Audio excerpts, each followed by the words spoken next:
મોરબીના વસંત પ્લોટમાં આવેલા એપાર્ટમેન્ટમાં સામૂહિક આપઘાતની ઘટના સામે આવી છે. વેપારી યુવાને તેના પત્ની અને દીકરાએ પોતાના ફ્લેટમાં ઘરની અંદર ત્રણેય ફાંસો ખાઈને અંતિમ પગલું ભર્યું હતું. ઘટના સ્થળેથી સુસાઇડ નોટ મળી હતી, જેમાં અંગત કારણોસર પગલું ભર્યું હોવાનો ઉલ્લેખ કરવામાં આવ્યો છે.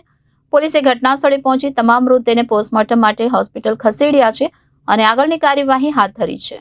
મોરબી શહેરના વસંત પ્લોટ વિસ્તારમાં રહેતા વેપારીએ તેના પત્ની અને પુત્રની સાથે પોતાના જ ઘરની અંદર ગળે ફાંસો ખાઈને આપઘાત કર્યો છે, જેથી કરીને આ અંગેની જાણ મોરબી એ ડિવિઝન પોલીસને કરવામાં આવતા એસપી સહિતના અધિકારીઓ સ્થળ પર દોડી આવ્યા હતા અને મૃતક યુવાન, તેના પત્ની અને તેના દીકરાના મૃતદેહને પીએમ માટે મોરબીની સિવિલ હોસ્પિટલ ખાતે ખસેડવામાં આવ્યા છે. જોકે ઘરમાંથી એક સુસાઇડ નોટ પણ પોલીસ દ્વારા કબજે કરવામાં આવી છે, જેમાં મૃતક યુવાન દ્વારા જીવનથી કંટાળી ગયેલ હોય અને આ પગલું ભરવા પાછળ કોઈનો દોષ નથી અને કોઈએ રડવું નહીં તેવો ઉલ્લેખ કર્યો છે, જેથી પોલીસે આ સુસાઇડ નોટ કબજે કરીને આગળની તપાસ શરૂ કરી છે.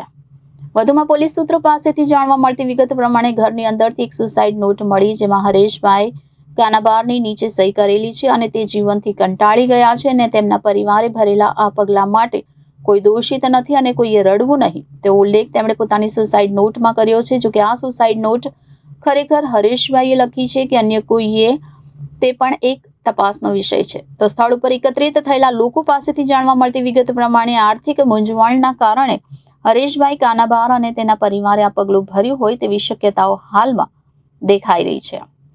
તો મોરબીના વસંત પ્લોટમાં આવેલા એપાર્ટમેન્ટમાં સામૂહિક આપઘાતની ઘટના સામે આવી છે.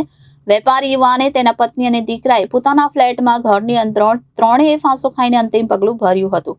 ઘટના સ્થળેથી સુસાઇડ નોટ પણ મળી હતી, જેમાં અંગત કારણોસર પગલું ભર્યાનો ઉલ્લેખ કરવામાં આવ્યો છે.